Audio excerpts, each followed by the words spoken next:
Fine, Harper thought. If Rome wanted a fight, it had just found one. Survival instincts kicked in fast. Without a word, Harper and his men dropped into the prone firing position, using the natural rise of the terrain to give them cover and height.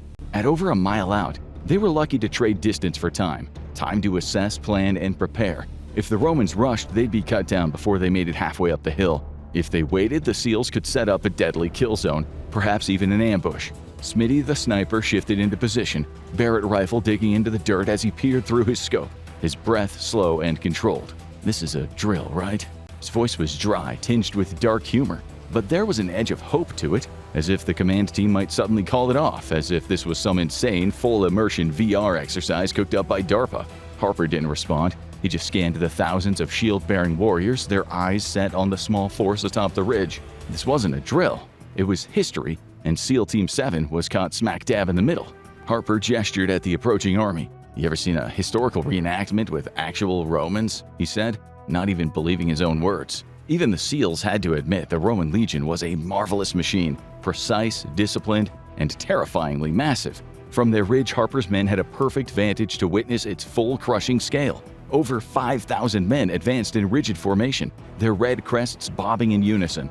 Golden eagle standards gleamed in the sunlight, and each scutum shield was locked with a man beside him, creating an imposing, unbreakable wall. The front ranks marched with gladi drawn, short stabbing swords designed for close-quarters slaughter. Meanwhile, the rear ranks hefted pila, deadly throwing javelins that would turn any charge into a killing field.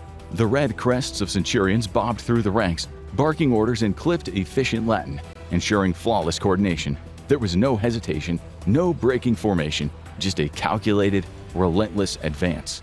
At the center of the force rode Marcus Licinius Crassus, the richest man in Rome, garbed in the gleaming steel of a Roman general. His plumed helmet caught the morning light as he observed the battlefield from horseback.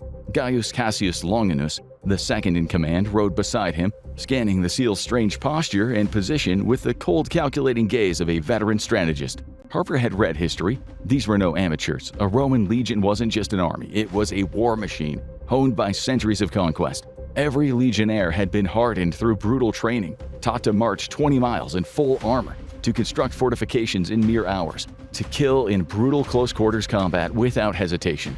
They weren't undisciplined rabble, they were highly trained warriors, their tactics tested against the mightiest empires of their time, Greece, Carthage, Gaul. And now their unyielding, disciplined advance was directed at the SEAL team, a small, black-clad group of warriors standing alone in defiance of the Roman war machine. They had never seen rifles, never witnessed four-wheeled chariots capable of impossible speeds, never heard the crack of automatic gunfire. But they had crushed enemies before, and they would do it again.